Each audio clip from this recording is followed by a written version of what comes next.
Que le Seigneur vous bénisse, mes très chers frères, mes très chères sœurs, ainsi que les personnes qui vont être là attentives en écoutant cet audio de notre méditation d'aujourd'hui. Je vais répondre à certaines questions que l'on m'a réalisées à travers les courriers.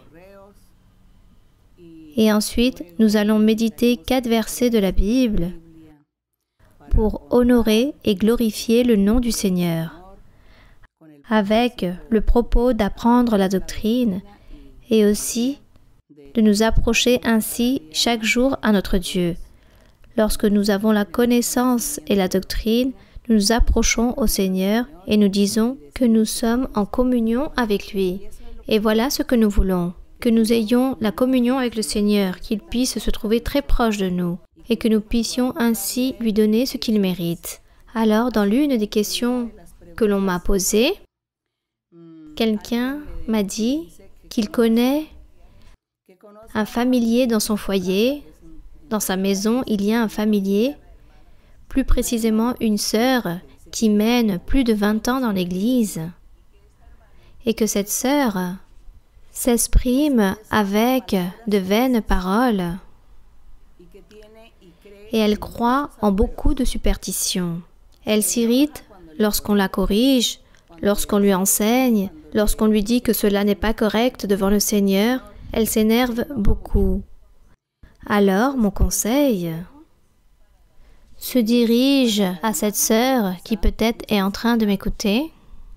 Je vous conseille que vous devez progresser dans votre vie spirituelle. Si vous menez 20 ans dans l'Église, alors profitez du temps pour progresser, pour avoir les dons spirituels, pour servir Dieu. Essayez de changer afin que vous ne stagnez pas votre vie spirituelle, qu'il n'y ait pas de stagnation, ni ici, ni là, comme le dit l'expression. Mais soyez une personne qui chaque jour va prendre en maturité dans la vie spirituelle, vous allez obtenir plus de connaissances et vous allez être transformé. Car je crois que dans le cœur, il existe cet amour envers Dieu et ce désir de lui servir, de faire la volonté de Dieu et de plaire à Dieu. Et pour cela, vous devez commencer à changer. Changez votre vocabulaire. Soignez votre vocabulaire et ne vous laissez pas mener par la colère, par le mauvais comportement, par l'irritation, par l'énervement. Ne vous laissez pas mener par toutes ces choses, car cela ne produit aucun fruit spirituel. Et le Seigneur, ce qu'il fait, c'est s'éloigner. Le Seigneur ôte les bénédictions lorsque les personnes agissent de la sorte.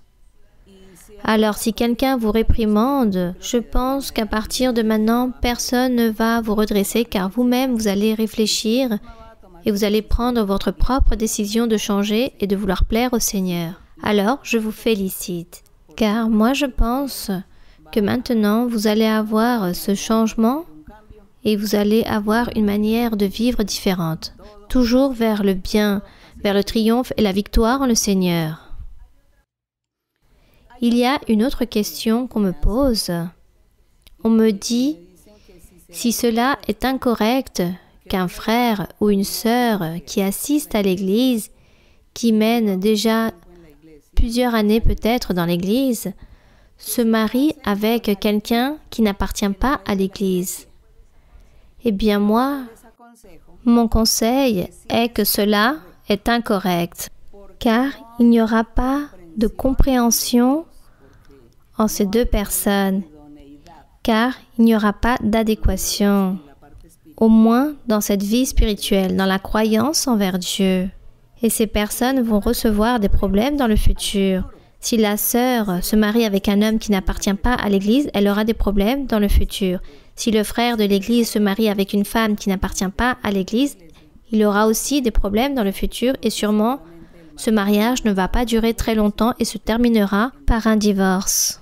Et le plus triste dans cela, c'est lorsqu'il y a des enfants au milieu de cette situation. Et les personnes vont se divorcer ayant des petits-enfants. Et les enfants se traumatisent. On réalise un grand mal en les enfants lors des séparations, des divorces. En cela devraient penser les hommes et les femmes avant de prendre des décisions de vouloir se séparer ou de se divorcer. Pensez aux enfants. Certaines personnes disent « Moi, peu m'importe mes enfants. Moi, peu m'importe les enfants. Moi, ce qui m'importe, c'est ma joie, mon propre bonheur. » Et ça, je l'ai déjà entendu dire de certaines personnes et cela est très triste car on parlerait d'égoïsme. Cela, c'est ne pas aimer le prochain. Aimer le prochain, c'est cela. Si vous aimez vos enfants, vous voulez la meilleure chose pour eux, leur bien-être.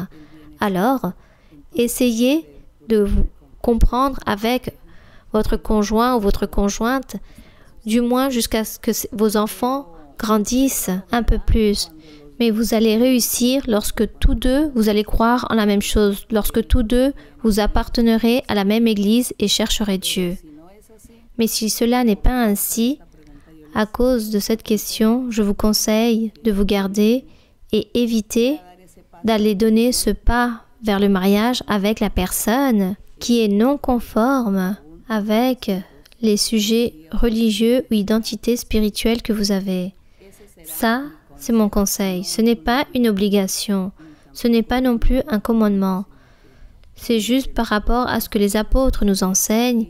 Ils nous conseillent que nous devons faire les choses de bonne façon. Aussi, il y a une autre question. On me dit, s'il y a un mariage, disons, si le couple vit comme un couple marié, mais qu'il y a beaucoup d'incompréhension, beaucoup de différences, il y a beaucoup d'agressivité physique et psychique, que ça soit de la part de la conjointe envers le conjoint ou vice-versa, et tous deux ne se tolèrent plus, car cette agressivité est trop élevée. Il y a des femmes qui racontent que l'homme est au point de l'étrangler ou de l'étouffer, ou lui montre un couteau pour la menacer, ou une arme. Alors, au final, cette femme a peur de lui, peut-être lui, il s'enivre et devient fou et commence à l'abattre physiquement, à lui donner des coups, peut-être des coups très violents. Donc, toute cette agressivité, la personne me demande, dois-je tolérer cela ou puis-je me divorcer?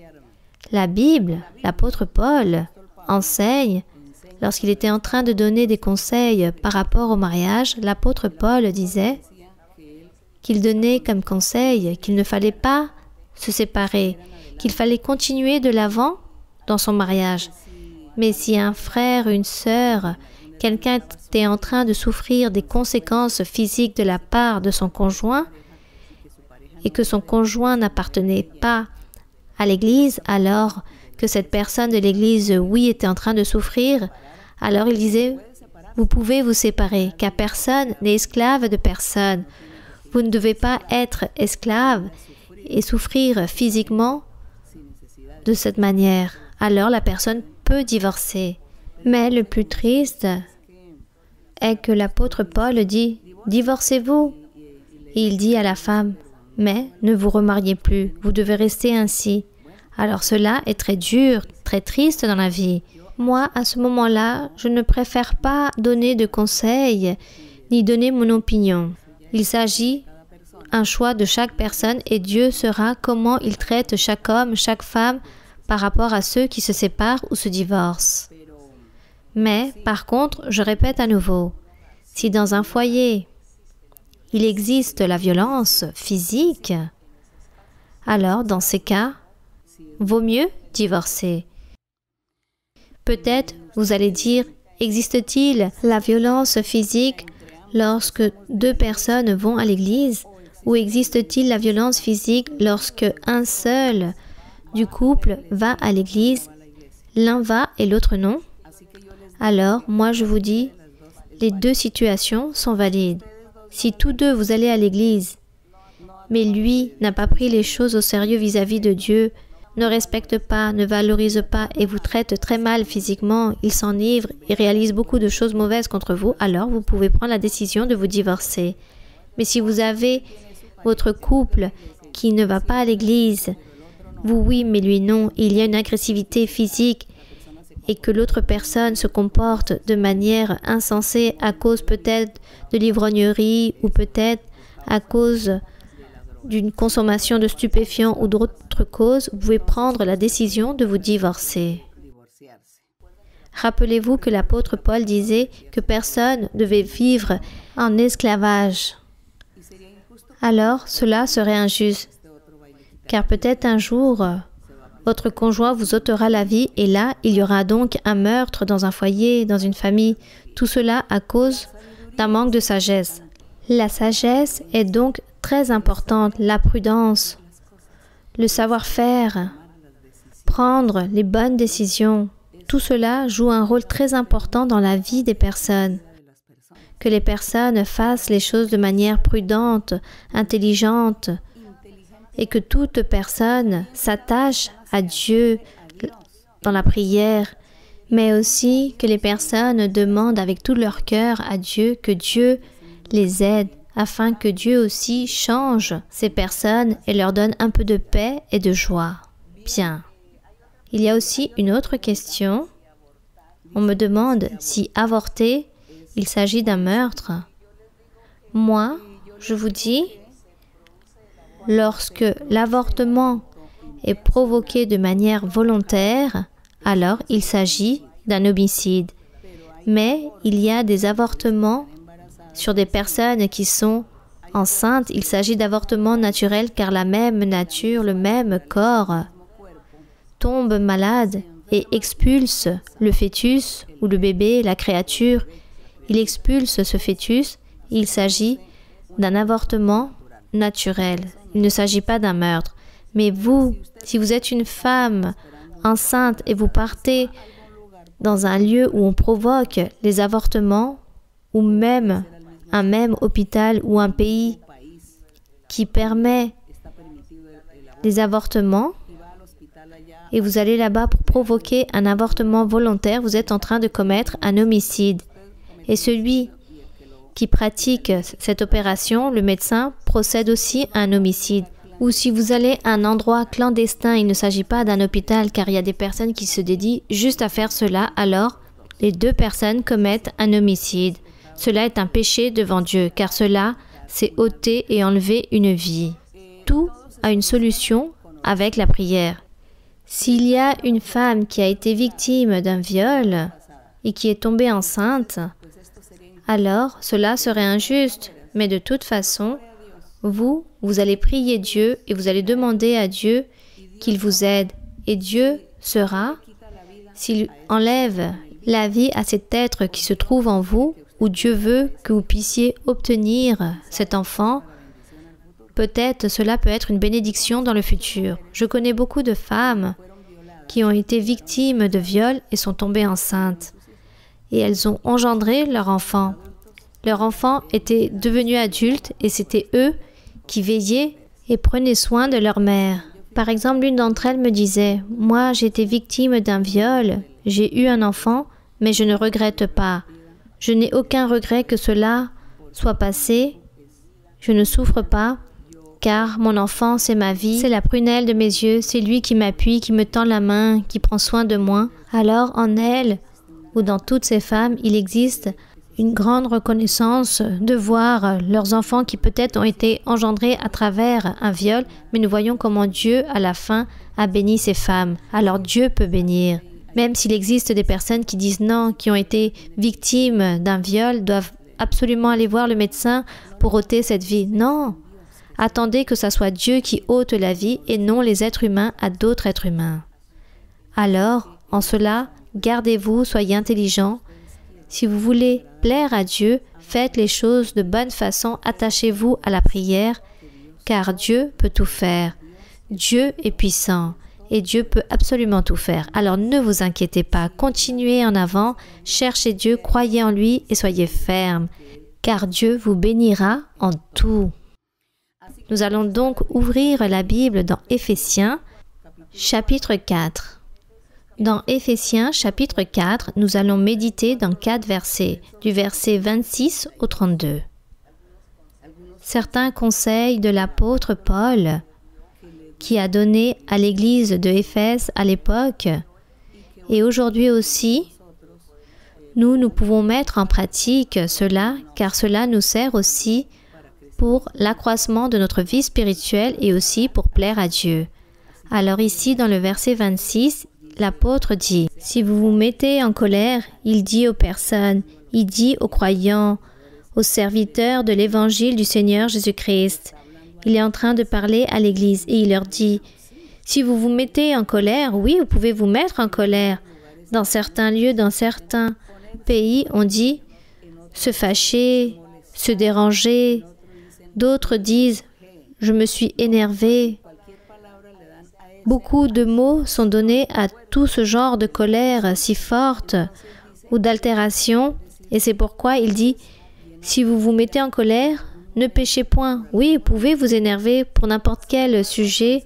Cependant, il dit « ne péchez point. » Si vous êtes en colère, ne péchez point. Ne pas pécher, cela veut dire que vous n'allez pas commettre de folie à cause de l'énervement, à cause d'un moment de colère. Une personne peut insulter, offenser, menacer ou même ôter la vie à son prochain. Alors, voici ce qu'il dit. Vous pouvez vous mettre en colère, mais ne péchez pas. N'allez pas commettre un meurtre, n'allez pas insulter, n'allez pas offenser, n'allez pas blesser, n'allez pas calomnier, injurier, n'allez pas donner des coups de bâton, de coups de poing au milieu de la colère. Ne perdez pas le contrôle. Vous pouvez vous mettre en colère, mais calmez-vous, taisez-vous, marchez, sortez de l'endroit ou dans ce cercle où vous trouvez par rapport au contexte qui vous a produit cette colère. Attendez un moment pour que la colère ou l'énervement passe. Ensuite, discutez, communiquez, essayez d'arranger les choses dans le calme. C'est pourquoi il dit, si vous vous mettez en colère, ne péchez pas, c'est-à-dire contrôlez cette colère pour ne pas commettre de folie. Il dit que le soleil ne se couche pas sur votre colère, car vous allez cumuler des conséquences, des péchés très importants à cause de cet énervement. Dans le futur, ces conséquences sont très mauvaises. Et après, vous allez commencer à vous plaindre, à regretter en disant « Pourquoi je me suis laissé mener par l'énervement? Pourquoi j'ai fait cela ?» Combien de meurtres ne sont pas commis à cause d'une colère dans le monde, car la personne ne se contrôle pas. La personne blesse l'autre et lui ôte la vie. Donc l'apôtre Paul avait raison. Dans le verset 27, il dit « Et ne donnez pas accès au diable, ne donnez pas cette opportunité au diable pour pécher, pour tomber dans ce piège, pour que vous commettez des choses mauvaises. Ne faites pas cela, contrôlez-vous, calmez-vous, analysez la situation, pensez, réfléchissez et contrôlez-vous. Demandez à Dieu qu'il vous aide et Dieu vous aidera et toute chose sera différente et tout sera meilleur. Alors ne donnez pas l'accès au diable. Verset 28. Que celui, par exemple, qui dérobait, ce sont des exemples, que celui qui dérobait ne dérobe plus. Travaillez, vaut mieux travailler en faisant de ses mains ce qui est bien pour avoir de quoi donner à celui qui est dans le besoin. Verset 29. Qu'il ne sorte de votre bouche aucune parole mauvaise, ce qu'on appelle des paroles vaines, qu'aucune parole mauvaise ne sorte de votre bouche. Les croyants en Jésus-Christ, les enfants de Dieu, les serviteurs de l'évangile de Jésus-Christ, ne doivent pas dire de choses mauvaises. Ici, on parle de paroles mauvaises. Qu'aucune parole mauvaise ne sorte de votre bouche. Mais vaut mieux que des bonnes paroles sortent qui servent à l'édification et communiquent une grâce à ceux qui l'entendent. Donner un bon témoignage, rendre un bon témoignage et exemple pour toutes les personnes qui nous entourent, ceux qui nous écoutent, qui nous regardent. Donner un bon exemple, rendre un bon témoignage et non à travers de mauvaises paroles, car on parle dans certains lieux de vaines paroles. Alors, gardons-nous de tout cela, car si nous sommes en train de pratiquer toutes ces choses, nous ne sommes rien devant le Seigneur. Verset 30. N'attristez pas le Saint-Esprit de Dieu, par lequel vous avez été scellés pour le jour de la rédemption. Lorsqu'il dit « N'attristez pas le Saint-Esprit », c'est parce qu'il y a beaucoup d'hommes et de femmes qui ont déjà reçu le baptême avec le Saint-Esprit, ont déjà les dons spirituels et encore ces personnes sont en train de commettre des péchés avec de mauvaises paroles, en train de penser aussi, en train de croire en des superstitions et vivent de présages, de traditions et de superstitions, en toutes ces choses que le monde s'invente et les gens s'éloignent de Dieu. C'est pourquoi il dit, avec le péché en train de commettre des impuretés, des vols, des meurtres, en train de commettre tout genre de péché. Et lorsque la personne réalise cela, elle est en train d'attrister le Saint-Esprit. Le Saint-Esprit est triste et s'endort. Il ne se manifeste plus en la personne. Mais si la personne ne se met pas à jour avec Dieu, peut-être un jour Dieu s'éloignera de cette personne, la délaissera et l'abandonnera dans le monde. Voici ce que signifie attrister le Saint-Esprit. Il s'attriste et il s'éteint dans la vie de la personne. Et lorsque la personne commence à prier, Dieu ne va pas écouter cette personne. Et quand la personne priera, elle dira « Ah, je ne ressens pas la jouissance du Saint-Esprit. » Eh bien non, car il est là, dormi ou éloigné de la personne, car il est triste. Voici ce que signifie attrister le Saint-Esprit, empêcher sa fonction dans la vie ou dans le cœur de chacun d'entre nous. Nous empêchons la fonction, le travail du Saint-Esprit à cause de nos péchés, à cause des choses mauvaises que nous réalisons ou que nous disons. Gardons-nous de toutes ces choses, car il dit ici que le Saint-Esprit est le sceau que Dieu nous a donné pour le jour de la rédemption, pour le jour du jugement. Tous devront avoir ce sceau et tous ceux qui auront ce sceau hériteront la vie éternelle. Donc, celui qui attriste le Saint-Esprit, le sceau sera effacé, sera ôté. Bien. Dans le verset 31, il dit que toute amertume, toute animosité, toute colère, toute clameur, toute calomnie et toute espèce de méchanceté disparaissent du milieu de vous. Vous, les enfants de Dieu, les croyants dans l'Évangile, vous ne devez plus pratiquer toutes ces choses.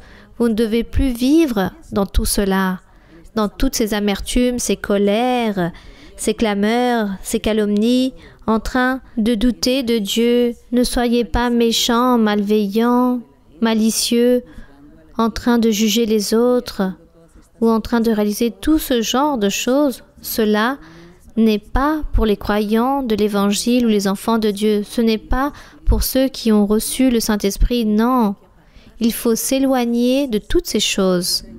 Le verset 32. Au contraire, il est écrit « Soyez bons les uns envers les autres. » Être bon, c'est faire les bonnes choses. Les uns envers les autres. Soyez bons les uns envers les autres. Les uns envers les autres, dans vos familles, dans vos foyers. Les uns envers les autres, soyez bons, l'épouse avec l'époux, l'époux avec l'épouse, les parents avec les enfants avec les parents, avec vos familles. Soyez donc bons les uns envers les autres, en train de faire les bonnes choses, en train de réaliser la justice. Éloignez-vous de tout péché, de toute malice, de toute méchanceté. Soyez compatissants. Tous doivent être compatissants, miséricordieux dans leur famille, dans leur foyer. C'est-à-dire qu'il faut désirer la joie aux autres, le bonheur aux autres, que tous puissent avoir de quoi manger, être heureux. Car si cela n'est pas ainsi, alors je tends la main aux autres. Voici ce que signifie être compatissant et pardonnez-vous. Pardonnez-vous réciproquement, qu'il n'existe pas la vengeance. Car du contraire, ne pas pardonner, c'est se venger, c'est garder une rancune dans son cœur, garder une rancune ou une haine dans son cœur contre quelqu'un qui m'a fait quelque chose de mauvais, qui m'a fait souffrir, alors on garde la rancune et de la haine et tout cela, non. Il faut donc se pardonner les uns les autres et quelqu'un dira « Comment je vais pardonner ce fou ou schizophrène ?» Disons « Non, je ne vais pas lui pardonner car il s'agit d'une personne qui n'a pas toute sa tête. » Disons qui n'arrive pas à réfléchir, qui est insensé, mais ça c'est quelque chose de différent. Vous devez fuir et demander à Dieu, prier pour cette personne, pour que Dieu libère cette personne et n'agisse pas ainsi. Mais nous sommes en train de parler de personnes normales, de personnes qui réalisent tant de péchés, qui gardent des rancunes, et les personnes peuvent changer et pardonner. C'est pourquoi il dit « pardonnez-vous réciproquement comme Dieu vous a pardonné en Christ, car Dieu nous a pardonné à chacun d'entre nous en Jésus-Christ. Et comme Dieu nous a pardonné, il veut que nous ne commettions plus ces fautes, les erreurs, les péchés. Et parmi nous aussi, lorsque nous demandons pardon, c'est parce que nous n'allons plus offenser cette personne. Nous n'allons plus commettre cette erreur. Et si je demande pardon, qu'on me pardonne, je ne vais plus commettre l'erreur pour ne pas offenser. Et j'espère aussi que les personnes n'aillent plus commettre les mêmes erreurs, mais que les personnes se repentissent et changent pour une meilleure vie, pour vivre une meilleure vie. Voilà ce que signifie pardonner. Pardonner et demander pardon.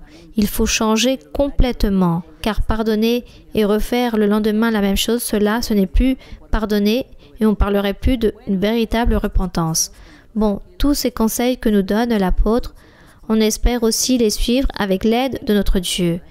Dieu va nous aider à suivre toutes ces choses merveilleuses qu'il nous présente avec sa parole. Que Dieu nous garde et nous bénisse. Nous allons prier. Béni soit notre Père céleste. Père de notre Seigneur Jésus-Christ, nous te demandons au nom de ton Fils bien-aimé Jésus-Christ que tu tendes ta main et que tu sois en train de bénir tout homme, toute femme, tout frère, toute sœur de l'Église, même les personnes qui ne vont pas encore à l'Église mais qui nous écoutent, que tu les bénisses, que tu leur donnes la sagesse, l'intelligence, la connaissance. Donne-leur un nouveau cœur, un cœur renouvelé, pur, qu'ils puissent naître de nouveau pour toi, que tu puisses leur révéler, leur enseigner ta parole sainte, pour que eux aussi puissent profiter des bénédictions, qu'ils puissent changer. Je te demande aussi pour tous ces hommes et toutes ces femmes qui mènent des années dans l'Église, 5, 10, 15 ans ou plus dans l'Église et qui sont encore en train de commettre des péchés. Je te demande pour eux, mon Seigneur, que tu tendes ta main, que tu les délivres, que tu leur révèles, leur enseignes, que tu puisses les réprimander et qu'ils puissent apprendre, changer, se repentir et réellement faire les choses justes et droites devant toi, pour qu'ils t'aiment et te cherchent avec leur cœur. Béni soit notre Dieu. Tout cela, je te le demande, mon Père, au nom de ton Fils bien-aimé Jésus-Christ. Je te demande aussi pour les personnes malades, car il existe diverses maladies.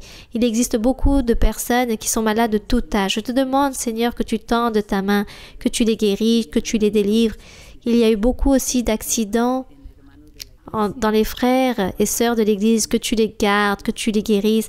Protège-les, Seigneur, car tout cela, je sais que c'est le diable qui est envieux, qui est en colère et qui établit tous ces pièges. Il y en a d'autres qui sont malades à cause du coronavirus. Je te demande, Seigneur, que tu les guérisses, que tu les délivres, car tout cela, le diable fait pour perturber la stabilité de chacun, pour rompre la foi et la confiance qu'ils ont déposée en toi. C'est pour cela, Seigneur, je te demande que tu tendes ta main, que tu puisses tous les bénir, les guérir, les délivrer, les protéger de toute maladie et de toute chose mauvaise. Délivre aussi ceux qui sont victimes de sorcellerie, d'envoûtement, de malédiction. Romps toutes ces chaînes, délivre mon Seigneur, qu'ils puissent être libres au nom de Jésus-Christ de Nazareth. Merci mon Père, que l'honneur et la gloire soient pour toi et pour toujours. Amen. Nous allons chanter au Seigneur le cantique 160 qui s'intitule « Je suis heureux ». Soy feliz, Cristo me salvó, soy feliz, Él me libertó, soy feliz, Él me bautizó, canto gloria, aleluya, Él me libertó, soy feliz, Cristo me salvó, soy feliz, Él me libertó, soy feliz, Él me bautizó, canto gloria, aleluya, Él me libertó. Gloire et honneur à notre Dieu. Que Dieu vous bénisse grandement. Je vous aime avec tout mon cœur. À très bientôt.